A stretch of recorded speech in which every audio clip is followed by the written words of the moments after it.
Good morning and yay for Wednesday. We are halfway through the week. What should we read together today? I'm thinking let's check in with Donald Duck.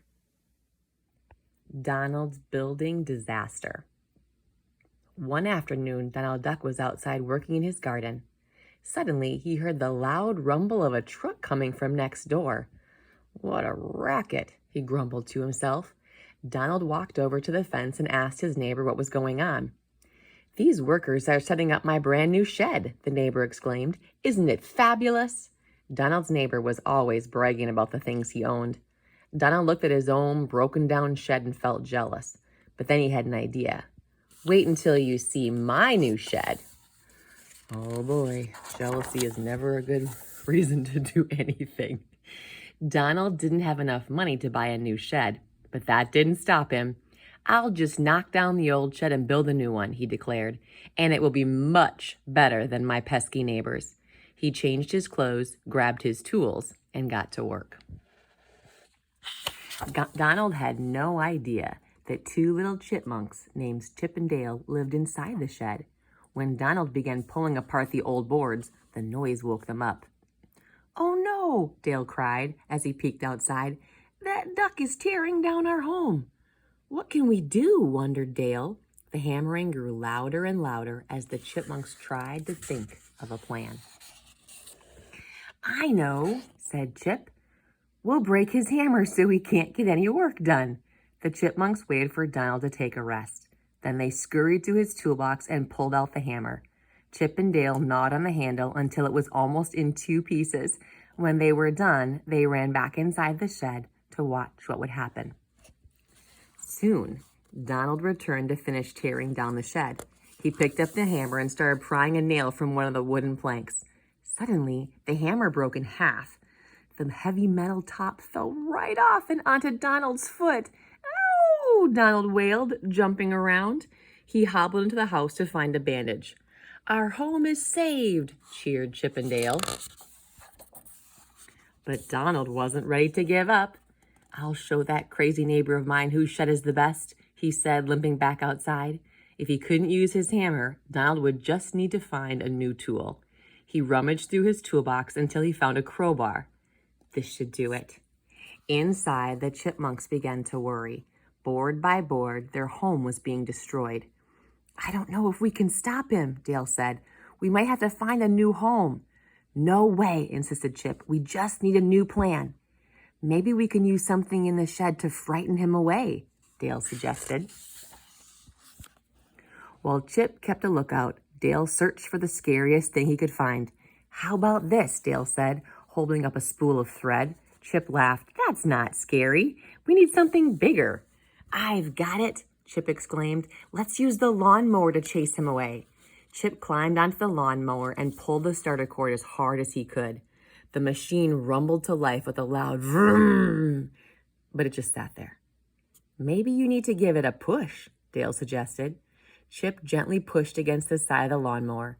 It moved inch by inch until, suddenly, it zoomed out the door. Right toward Donald. "Help!" Donald yelled, fleeing from the runaway lawnmower. Plants, flowers, and grass were all mowed down as the machine zigzagged across the garden. Donald ran behind the shed, trying to hide from the crazy machine, but the mower smashed right into the wobbly building. It shook and creaked and finally fell apart. When the dust settled, all that was left of the shed was a pile of planks with two confused chipmunks on top. "Our plan didn't work at all," moaned Dale. "The lawnmower wasn't supposed to come back." When Donald spotted Chip and Dale, he quickly figured out what had happened. "I'll get you for this," Donald yelled as the two chipmunks scared up a tree. Donald stayed by the tree all afternoon, trying everything he could to get the chipmunks to come down.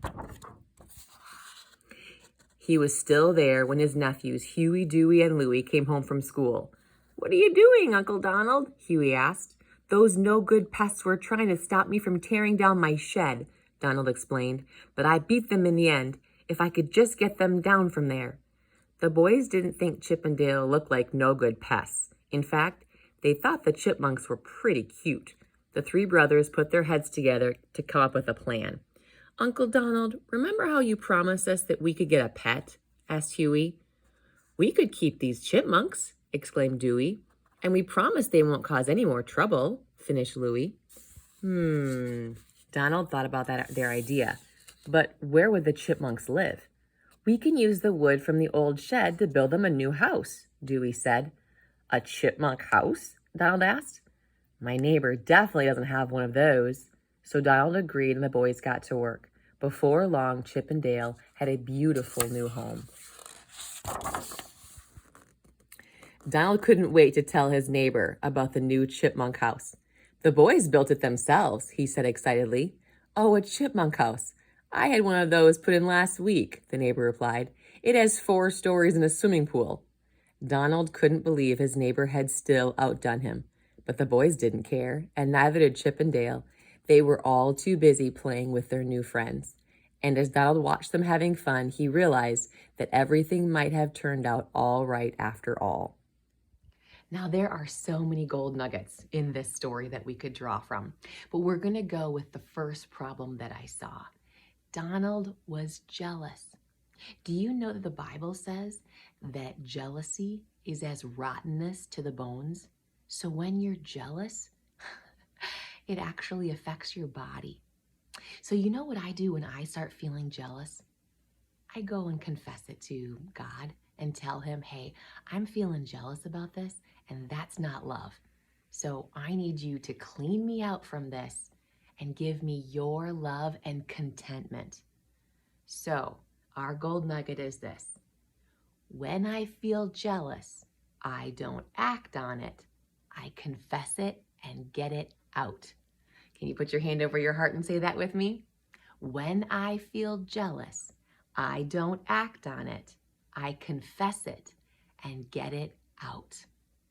We don't want jealousy to be a motivation for us to do anything. And anyway, God says that if you are wanting something, come to me and ask for it. If you can ask for it, why are you jealous of your neighbor? You don't need to look at their life. Look at your God who loves you and ask him for the blessing that you are wanting. That's a great way to stay content with your life. Thanks for joining me here today. I will see you back here tomorrow. And remember, you are seen, you are heard, and you matter.